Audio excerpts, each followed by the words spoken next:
നമസ്കാരം, മലയാളി വാർത്തയിലേക്ക് സ്വാഗതം. വളരെ ദാരുണമായ ഒരു വാർത്ത പുറത്തു വരികയാണ്. എല്ലാവരും ട്രെയിനിൽ യാത്ര ചെയ്യാറുണ്ട്, പക്ഷെ ഇങ്ങനെ ഒരു അപകടം ട്രെയിനിൽ പതിയിരിക്കുന്നുണ്ട് എന്ന് ആരും കരുതിയിരുന്നില്ല. എന്നാൽ അത്തരമൊരു വാർത്ത പുറത്തു വരികയാണ്. ട്രെയിൻ യാത്രക്കിടയിൽ ഉറങ്ങിക്കിടക്കുമ്പോൾ മധ്യഭാഗത്തെ ബെർത്ത പൊട്ടി വീണ് ഗുരുതരമായി പരിക്കേറ്റു ചികിത്സയിലായിരുന്ന ഒരാൾ മരിച്ചു. മറാഞ്ചേരി വടക്കുമുക്ക് പരേതനായ ഇളയടത്ത് മാറാടിക്കൽ കുഞ്ഞുമൂസയുടെ മകൻ അലിഖാൻ എന്ന 62 വയസ്സുകാരനാണ് മരിച്ചത്. ഗുരുതരമായി പരിക്കേറ്റ ഇയാളെ ഉടൻ തന്നെ ആശുപത്രിയിൽ പ്രവേശിപ്പിച്ചുവെങ്കിലും ദിവസങ്ങൾക്ക് ശേഷം മരണം സംഭവിക്കുകയായിരുന്നു. കഴിഞ്ഞ ചൊവ്വാഴ്ച രാത്രിയിലായിരുന്നു അപകടം നടന്നത്. ഡൽഹിയിലേക്കുള്ള യാത്രക്കിടയിൽ തെലങ്കാനയ്ക്കടുത്തുള്ള വാറങ്കലിൽ വെച്ചാണ് അപകടമുണ്ടായത്. അലിഖാൻ താഴത്തെ ബർത്തിൽ ഉറങ്ങുമ്പോൾ മധ്യഭാഗത്തെ ബർത്ത് പൊട്ടി അലിഖാന്റെ മുകളിലേക്ക് ബർത്തും അതിൽ കിടന്നിരുന്ന ആളും വീഴുകയായിരുന്നു.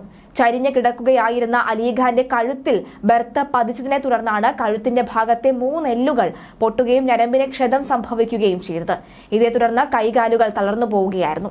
റെയിൽവേ അധികൃതർ ഉടൻ തന്നെ അദ്ദേഹത്തെ വറാങ്കയിലെ ആശുപത്രിയിൽ പ്രവേശിപ്പിച്ചു. പിന്നീട് വിദഗ്ധ ചികിത്സയ്ക്കായി ഹൈദരാബാദിലെ കിങ്സ് മൾട്ടി സ്പെഷ്യാലിറ്റി ആശുപത്രിയിലേക്ക് മാറ്റി. വെള്ളിയാഴ്ച ഓപ്പറേഷൻ കഴിഞ്ഞുവെങ്കിലും ജീവൻ രക്ഷിക്കാൻ കഴിഞ്ഞില്ല. മൃതദേഹം പരിശോധനയ്ക്ക് ശേഷം ചൊവ്വാഴ്ച രാത്രിയോടെ മറാഞ്ചേരിയിലെ വീട്ടിലേക്ക് എത്തിച്ചു. ഖബറടക്കം ഇന്ന് രാവിലെ 8-ന് വടക്കുമുക്ക് കുന്നത്ത് ജുമാഅത്ത് പള്ളിയിൽ നടന്നു. ഷക്കീലയാണ് ഈ അലിഖാന്റെ ഭാര്യ.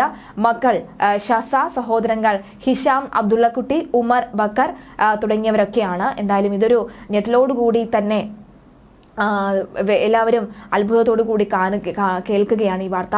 ചേക്കന്നൂർ മൗലവിയുടെ സഹോദരി ഭർത്താവാണ് ഈ അലിഖാൻ. അദ്ദേഹം എന്തായാലും ഇത്തരമൊരു അപകടം നമ്മുടെ ഈ ട്രെയിൻ യാത്രയൊക്കെ ചെയ്യുമ്പോൾ ഉണ്ടാകുമെന്ന് സ്വപ്നത്തിൽ പോലും ആരും കരുതിയിരുന്നില്ല. കാരണം അത്രയും സുരക്ഷിതമെന്ന് നമ്മൾ അറിയാതെയെങ്കിലും വിചാരിച്ചു പോകുന്ന ഒന്നാണ്.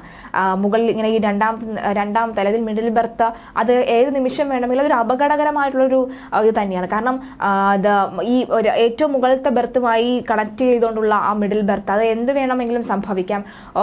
നല്ല രീതിയിൽ അത് ഉറപ്പില്ല എന്നുണ്ടെങ്കിൽ ഇത്തരത്തിൽ അപകടങ്ങൾ ഇനിയും സംഭവിക്കാനുള്ള സാധ്യതയുണ്ട്. ഒരു പക്ഷേ കേരളത്തിൽ ഇത് ആദ്യമായിട്ടായിരിക്കണം ഇത്തരമൊരു റിപ്പോർട്ട്. ഏറെക്കുറെ അതിനുശേഷം വീണ്ടും ഇത്തരമൊരു റിപ്പോർട്ട് പുറത്തു വരുന്നത്. എന്തായാലും ഞെട്ടലോടുകൂടി തന്നെയാണ് അധികൃതരെല്ലാവരും തന്നെ ഇത് കാണുന്നത്.